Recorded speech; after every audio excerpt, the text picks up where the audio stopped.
21장 8절부터 21절입니다. 같이 읽겠습니다. 아이가 자라매 젖을 떼고 이삭이 젖을 떼는 날에 아브라함이 큰 잔치를 베풀었더라. 사라가 본즉 아브라함의 아들 애굽 여인 하갈의 아들이 이삭을 놀리는지라. 그가 아브라함에게 이르되 이 여종과 그 아들을 내쫓으라. 이 종의 아들은 내 아들 이삭과 함께 기업을 얻지 못하리라 하므로 아브라함이 그의 아들로 말미암아 그 일이 매우 근심이 되었더니 하나님이 아브라함에게 이르시되 내 아이나 내 여종으로 말미암아 근심하지 말고 사라가 내게 이르는 말을 다 들으라. 이삭에서 난 자라야 내 씨라 부를 것임이니라. 그러나 여종의 아들도 내 씨니 내가 그로 한 민족을 이루게 하리라 하신지라. 아브라함이 아침에 일찍이 일어나 떡과 물 한 가죽 부대를 가져다가 하갈의 어깨에 메어 주고 그 아이를 데리고 가게 하니 하갈이 나가서 부엘세발 강야에서 방황하더니 가죽 부대에 물이 떨어진지라. 그 자식을 광목덤물 아래에 두고 이르되 아이가 죽는 것을 참아보지 못하겠다 하고 화살 한 바탕 거리 떨어져 마주 앉아 바라보며 소리내어 우니 하나님이 그 어린 아이의 소리를 들으셨으므로 하나님의 사자가 하늘에서부터 하갈을 불러 이르시되 하갈아 무슨 일이냐 두려워하지 말라. 하나님이 저기 있는 아이의 소리를 들으셨나니 일어나 아이를 일으켜 내 손으로 붙들라. 그가 큰 민족을 이루게 하시리라 하시니라. 하나님이 하갈의 눈을 밝히셨으므로 샘물을 보고 가서 가득 부대에 물을 채워다가 그 아이에게 마시게 하였더니 하나님이 그 아이와 함께 계심에 그가 장성하여 광야에서 거주하며 활 쏘는 자가 되었더니 그가 바란 광야에 거주할 때 그의 어머니가 그를 위하여 애굽 땅에서 아내를 얻어 주었더라. 아멘. 하나님 감사합니다. 오늘도 귀한 새벽 또 하나님의 은혜를 구합니다. 말씀으로 역사해 주시고 보좌의 축복으로 이 시간 율법에서 복음으로 나아가는 복된 시간 되도록 역사하여 주옵소서. 감사드리며 예수 그리스도의 이름으로 기도하옵나이다. 아멘. 율법을 내쫓으라라는 말씀 제목입니다.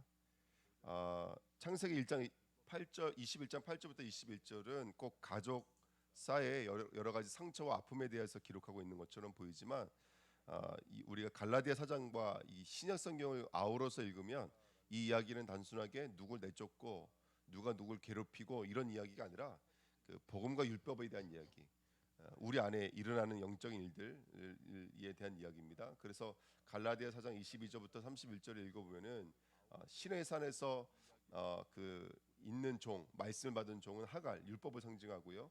오직 위에 있는 예루살렘은 자유자, 바로 이 이제 그 사라를 상징하고 있습니다. 복음을 상징하는 것이죠.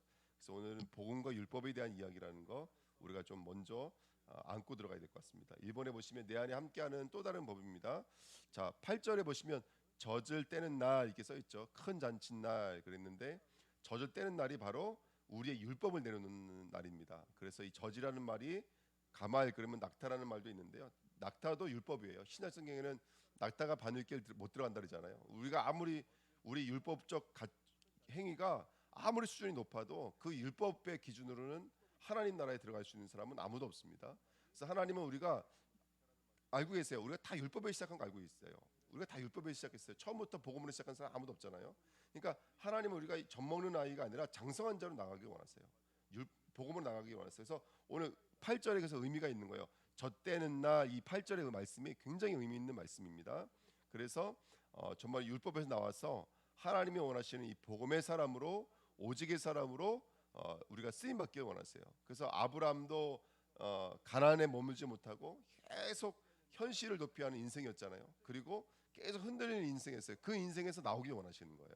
그래서 정말 가나안에 뿌리를 내리고 이제는 하나님의 언약을 믿고 나가는 사람 되기를 하나님 원하시는 것이죠. 또 이스마엘과 하갈도 마찬가지입니다. 우리 얘기하는 거예요. 이스마엘이 저 멀리 있는 사람 얘기하는 것이 아니라 우리 얘기하신다고요.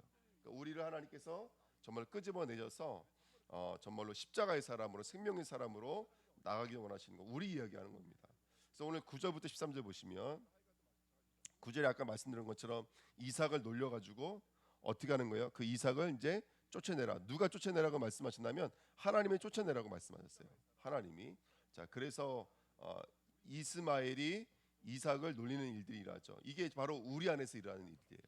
우리 안에 있는 또 다른 율법, 우리 안에 각인되어져 있는 거 있잖아요.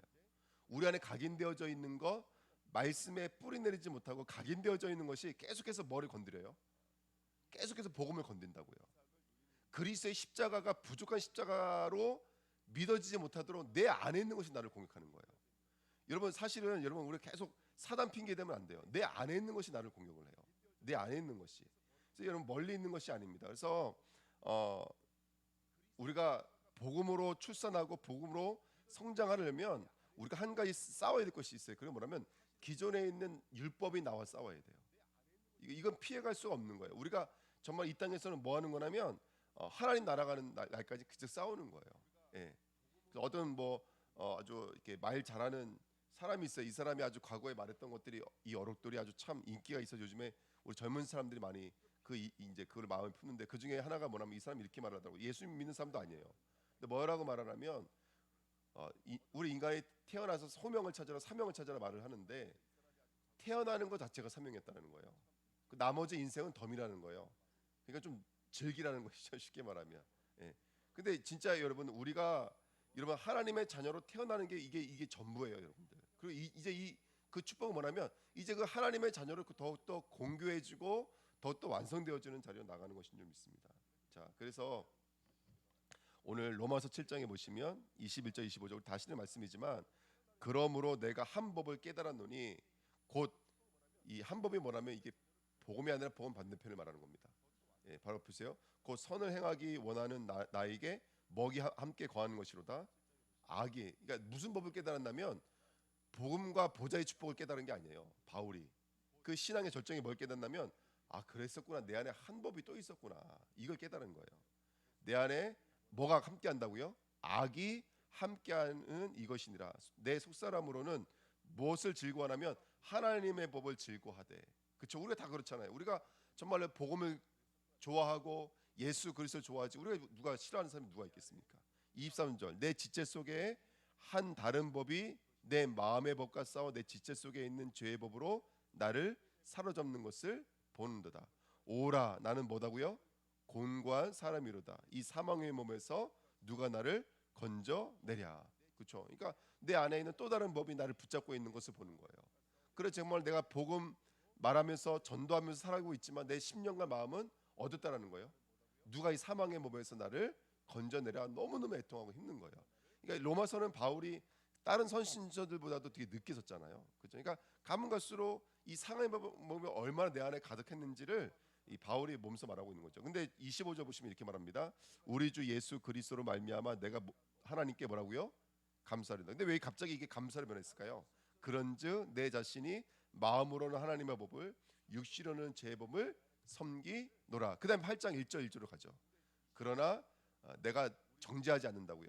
예, 이제 사망의 법에서 생명의 법을 옮겼다는 것을 이제 믿기 때문인 거예요. 예수 그리스도로 말미암아 내가 감사한다는 거예요. 그러니까 나의 이 또 다른 연약함을 보면서 누구만 더욱더 의지할 수밖에 없냐면 그리스도만 더욱더 의지할 수밖에 없는 사람으로 하나님 만들다라는 것이죠.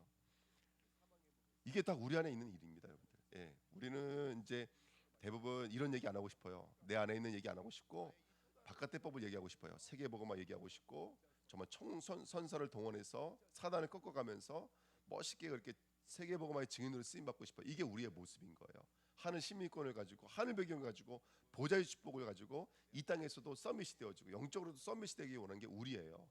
근데 성경은 이거 얘기하고 있는 거예요. 근데 너희 싸움은 바깥에 있는 게 아니야. 너희 싸움은 네 안에 있는 것이지.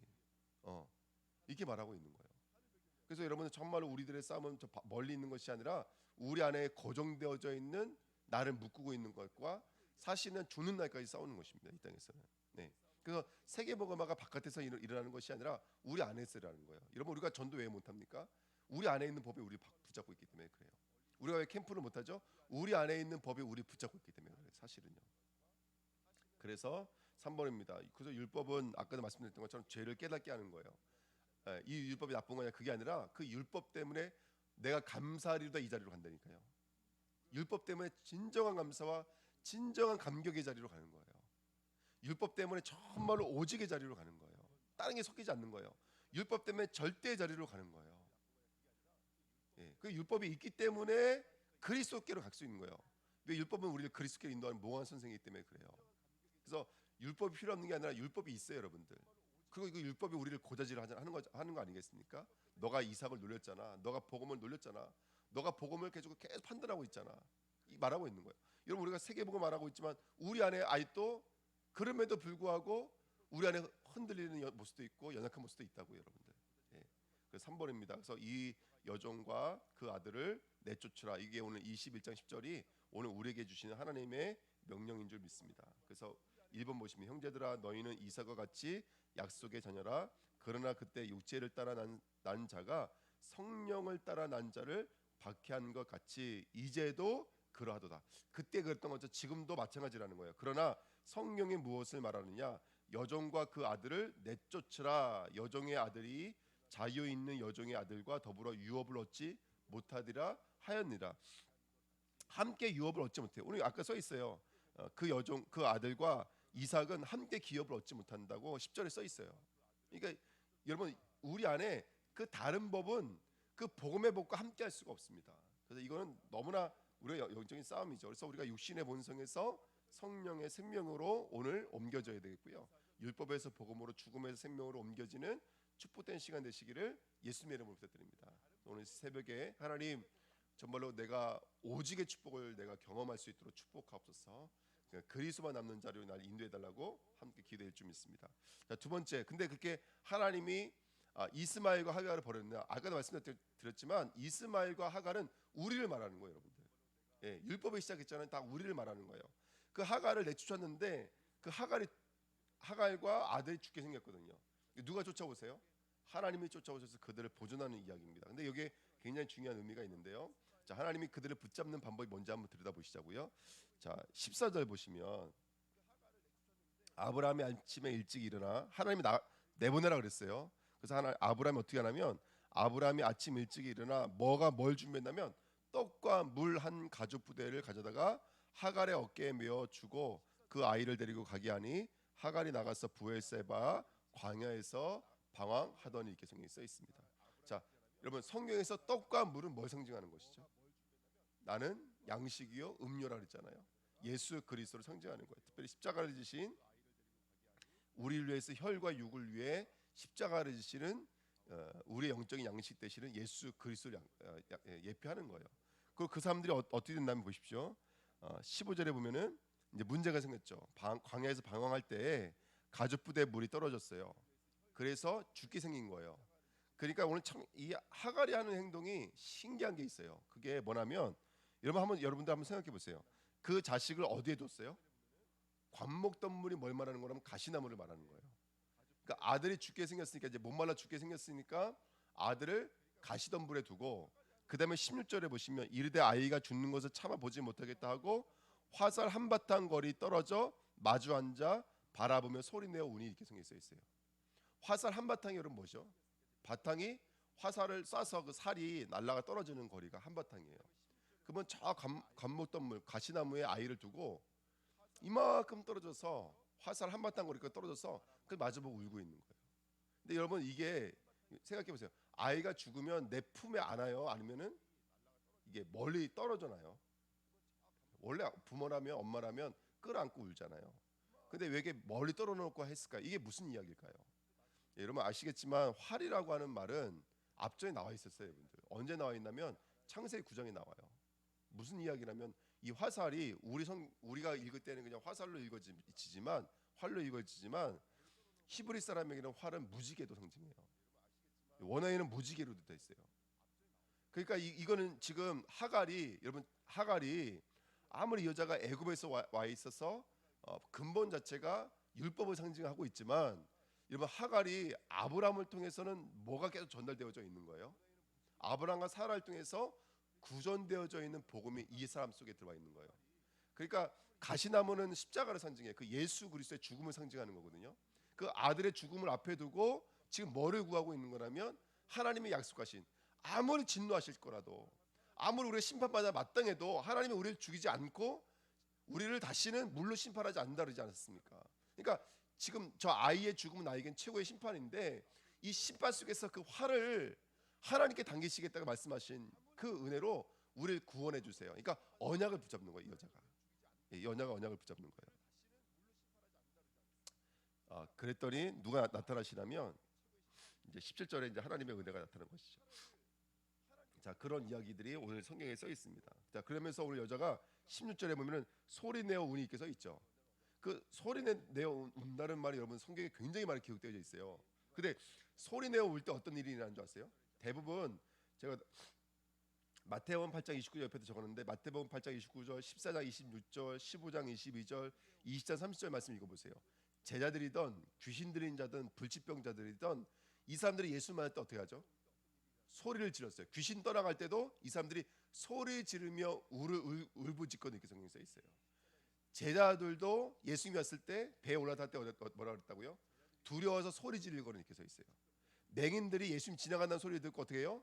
소리 지르거든 이렇게 써 있어요. 자, 소리 지른다는 것은 내 안에 어떤 엄청난 영적인 개혁이 일어난다는 얘기인 거예요. 예수를 만난다는 얘기고 내 안에 있는 내 것들이 자폭되어지는 시간표인 거예요. 그러니까 여러분들 오늘 우리가 오늘 어떤 일이 있으려면 정말로 하나님의 언약을 붙잡고 내게 주신 그리스도의 언약을 붙잡고 온전히 내 것들이 완전히 재창조되어지는 개혁의 날이 되어야 돼요. 하나님 앞에서 정말로요. 예. 오늘 언약을 붙잡는 시간 되어야 돼요. 그것만이 우리를 개혁시킬 수가 있는 거예요. 그것만이 오늘 우리가 이스마엘에서 이삭으로 돌이키는 하나님의 역사인 거예요, 여러분들. 그 은혜를 함께 누리게 될 줄 믿습니다. 예. 자, 17절 하나님이 그 어린 아이의 소리를 들으셨으므로 여러분 누가 울었어요? 울기는 하갈이 울었는데 하나님 누구의 소리를 들었다 그래요? 아이의 소리를 들었다 그래요, 여러분들. 이것도 굉장히 사실은 의미가 있는 메시지인데 예. 나중에 한번 여러분들 한번 묵상해 보십시오. 아이의 소리를 들으셨으므로 하나님의 사자가 하늘에서부터 하갈을 불러 이르시되 하갈아 무슨 일이냐 두려워하지 말라 하나님이 저기에 있는 아이의 소리를 들으셨나니. 누구의 소리를 들으셨다고요? 아이의 소리를 들으셨어요. 하나님은 누구의 소리를 들으실까요, 여러분들? 예, 그렇죠. 예수 그리스도를 들으시고 한 아이 예수 그리스도의 소리를 듣고 계세요. 우리를 위한 중보자의 소리를 듣고 계세요. 중보자의 소리를 듣고 계세요. 부르짖는 것은 하갈인데 하나님은 우리를 위해 중보하고 계시는 예수 그리스도의 소리를 듣고 계세요, 여러분들. 예. 자, 그러면서 18절 일어나 아이를 일으켜 내 손으로 붙들라 그가 큰 민족을 이루게 하리라 하시니라. 이 큰 민족 이 말이 아브라함에게 주셨던 말씀과 똑같은 말인 거예요. 그러니까 여러분 하나님의 사람들에게는 하나님은 동일한 언약을 갖고 대해 주신다니까 여러분들. 아브라함뿐만이 아니라 하갈도 이스마엘도 동일한 언약을 허락해 주시는 거예요. 예, 문제는 뭐냐면 20장 20절 21절에 있는 말씀처럼 하갈의 뜻이 애굽에서 나오다는 뜻이거든요. 그러니까 이 여자는 다시 얼로 돌아가 버려요, 여러분들. 여기 보면은 애굽 여자를 데려다가 누구에게 아내로 준다고요? 이스마엘 아내 준다고요. 그러니까 이게 참 애통한 거예요. 이게 바로 하갈과 이스마엘의 영적인 운명인 거예요. 하나님은 그에게 약속을 주시고 또 돌이켜서 그리스도의 십자가를 그걸 대해 주시고 복음으로 대해 주시지만은 근데 전작 이 사람들 얼로 돌아가 버려요. 애굽의 상태로 돌아가 버린다고요. 이게 참 애통한 얘기예요. 예. 그게 참 우리에게 너무나 애통한 이야기가 아닌가 생각이 듭니다. 그러면서 20절에 보면은 하나님이 아이와 함께 계심에 그가 장성하여 광야에서 거주하며 뭐가 되는 자가 됐다고요? 활 쏘는 자가 되었더니 이렇게 성경에 써 있습니다. 여러분 그래서 하나님께서 우리 안에 그 활 쏘는 자를 허락해 주신 거예요, 여러분들. 활 쏘는 자. 아멘. 그래서 율법이 다시 말하면 지금 오늘 어떤 사건과 문제들이 우리를 위해 중보하는 하나님의 역사요. 하나님이 우리를 흔들으시는 하나님의 중보하심인 줄 믿습니다. 아멘. 언약이에요, 언약. 그거를 저와 여러분들 다시 한번 더 확인하는 복된 시간 됐으면 좋겠습니다.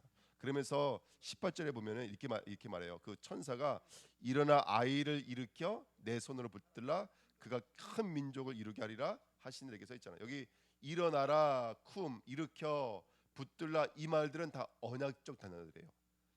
뭐를 위해서 상징되어져 있는 단어들이라면 바로 그리스도와 십자가와 부활. 일으켜 이 말은 쿰 이 말은 부활을 상징하는 말이에요. 신약 성경에는 부활로 해석되어지는 단어들이에요. 그러니까 여러분들 이 말들을 어떤 것들 연상시키냐면 바로 예수 그리스도의 부활들을 연상시켜요. 저 아이를 그렇게 하나님께서는 하나님의 언약을 붙잡을 때는 뭐가 되어 돌아오는 거예요? 영적으로 부활되어져 돌아오는 거예요. 예, 새로운 자로 부활되어져 나오는 거예요. 그래서 그때 19절에 보니까 하갈이 이제 눈을 밝히니까 뭐가 보였다고요? 샘물이 보였다고요. 그러니까 그 샘물은 전에 지금 옆에 있었어요, 없었어요? 옆에 있었어요. 근데 지금 하갈의 그 율법의 눈이 어두워져 있기 때문에 그 샘물을 볼 수가 없는 거예요. 이 샘물은 어떤 공간이죠? 하나님과 우리가 만나는 공간. 그 하나님과 우리가 만나는 공간에 지금 누가 중보하고 있는 거예요? 예수 그리스도와 이 활이라고 하는 언약. 지금은 어떤 언약이에요? 그 그리스도라고 하는 언약으로 우리를 위해 중보하고 계시는 거예요. 예.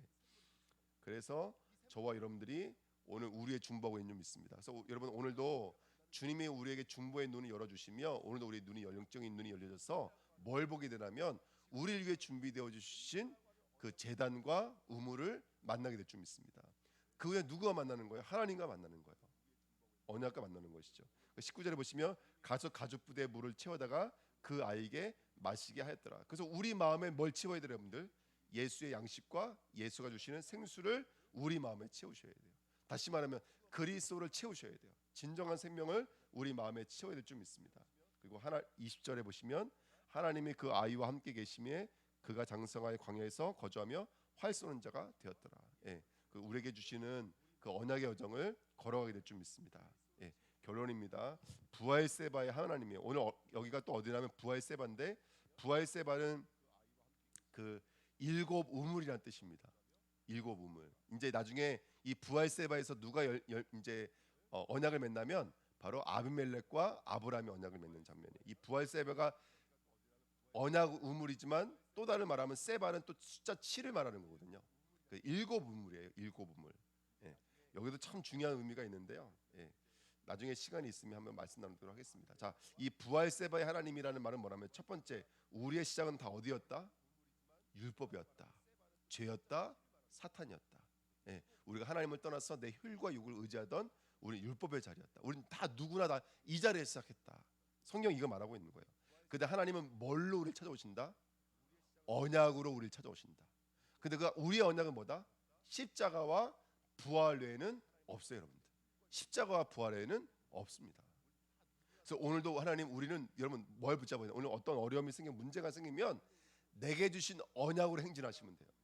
하갈은 어쨌든 이 사람이 어떤 성령의 사람이든 아니든 건지 간에 자기 딴에는 하나님의 언약을 구하고 있는 거예요. 살려달라고 구하고 있는 거예요. 우리가 인생 어떤 중요한 시간표를 두고 저와 여러분들 뭘 붙잡아야 되냐면 십자가의 돌을 붙잡으셔야 돼요. 그래야지 살아나는 줄 믿습니다. 이게 부활 세바의 언약이에요. 그때 어떻게 된다고요? 보게 됩니다.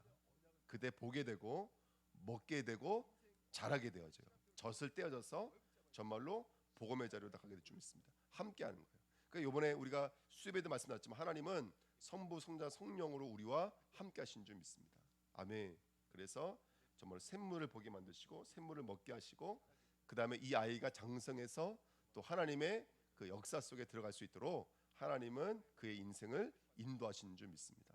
그래서 오늘 언약 붙잡으시면서 이 부활 세바의 하나님을 경험하시고 오늘도 우리가 언약 붙잡을 때 하나님은 우리를 그리스도로 우리를 지키시고 인도하실 줄 믿습니다. 아멘. 그 수요일날 잠깐 지나면서 말씀드렸지만은 그 이제 그 이순신 장군도 구원 받았겠느냐. 예. 이제 그 얘기 잠깐 말씀드렸잖아요. 그래서 이제 제가 이제 그거 한번 봤거든요. 근데 그런 게 있더라고요. 그 예수가 전파되지 않은 그 미존족 종족들은 그러면 뭐겠느냐? 그 사람들은 예수를 일부러 안 믿은 것도 아니고 이 기쁜 소식이 전달 안 돼서 예수를 안 믿은 건데 어떻게 된 거겠느냐? 근데 거기서 무슨 얘기를 하면 이렇게 말을 해요. 여러 가지 의견이 있어요. 근데 일단은 뭐죠? 그 뭐 자유주의 이런 거 내려놓더라도 우리 복음주의가 봤을 때에도 여러 가지 노선이 있는 거예요. 그 첫 번째가 뭐냐면 미안하지만 예수 그리스도를 믿지 않으면 그 이야기를 통해서 구원받지 않으면 구원 못 받는다. 이게 이제 복음주의 우리가 말하고 있는 거의 대부분의 어떤 이게 지지자들이 지지하고 있는 복음의 노선은 이거예요. 예수 그리스도와 그 예수를 정말로 알므로 구원받지 다른 방법은 없다. 이렇게 말하고 있는 게 있어요. 두 번째는 어떤 게 있냐면 그렇지만 하나님은 사랑의 하나님이 아니시냐. 보편적 기회가 있다. 그 두 가지 책인데 되게 유명한 책이에요. 하나님은 사랑이시다. 이 말은 뭐냐면 하나님은 사랑이시기 때문에 그 못 듣는 자들을 구원할 수 있는 또 다른 방법을 하나님은 제시하셨을 것이다. 이게 이런 인가가 있어요. 또 세 번째 보편적 기회, 두 번째 또 다른 것은 뭐냐면 왜 하나님이 죽은 자들에게 선포하신다 그러잖아요. 그래서 아무래도 그 죽을 수밖에 없는 자들의 구원의 길을 다시 열었을 거다. 뭐 이렇게 말하는 사람들이 있어요. 제가 뭘 느꼈냐면 그 두 번째, 세 번째는 우리와는 전혀 맞지 않죠. 그렇죠? 여러분 예수만 구원의 길이지 다른 구원의 길이 있습니까 없습니까? 없어요, 여러분들. 예수를 듣지 않으면 구원받을 수가 없어요. 근데 이렇게 계속 이렇게 이상한 이제 이론들이 만들어지거든요. 근데 거기에는 굉장히 또 맞는 성경적 근거들도 있어요. 성경적 근거 없이 이 사람들이 말하지 않거든요. 근데 제가 그때 뭘 느꼈나 이걸 느꼈어요. 왜 이 두 번째, 세 번째 이런 가설이 나왔냐면 이것 때문에 나왔어요. 성경에 그렇게 예수 그리스도에 대해서 그러니까 포괄적으로 깊이 말하지 않는다라는 거예요. 그것들 때문에 이런 보편적 기회를 만들었다라고 여러 가지 가설을 만드는 거예요. 근데 제가 왜 이 말씀드리냐면 오늘 말씀을 보니까 창세기 21장이 전부 예수 그리스도의 십자가와 부활 외에는 말하지 않는다는 거예요. 성경은 다른 걸 말하지가 않아요. 그러니까 성경에 다른 일로서는 구원을 받을 수 없나니 그리고 내가 곧 길이요 진리요 생명이니 나로 말미암지 않고는 아버지께로 갈 수 없다. 우리가 이 언약을 붙잡고 있잖아요. 그 대부분 근데 이 보편적 기회를 강조하는 사람들이 말하는 게 뭐냐면 그 사도행전 4장 12절 말씀과 요한복음 14장 6절 말씀은 예수를 믿는 기독교인들에게 강조점을 두고 말을 했다는 거예요. 예. 근데 그렇지가 않아요, 여러분들. 오늘도 우리가 성경을 대하고 있지만 성경은 예수 그리스도의 십자가와 부활 얘기를 얘기하잖아요. 그러니까 이런 이야기를 통해서 우리에게 던져주시는 메시지가 뭔지를 우리가 좀 깊이 묵상해봤으면 좋겠어요. 그러니까 어떤 지금 여러분 돌이라는 사람 아시죠? 예, 철학자예요. 근데 이 사람이 지금 신학교에서 교수인지 아세요, 여러분들? 목사를 배양하는 한신대 교수예요, 여러분들. 철학과 교수예요. 근데 이 사람이 말하는 게 뭐냐면 구약은 하나님 말씀 아니다. 잘라버려요. 그리고 바울은 예수님과 함께하지도 않았다. 바울의 선지서가 14개예요, 여러분들. 그거 잘라버려요.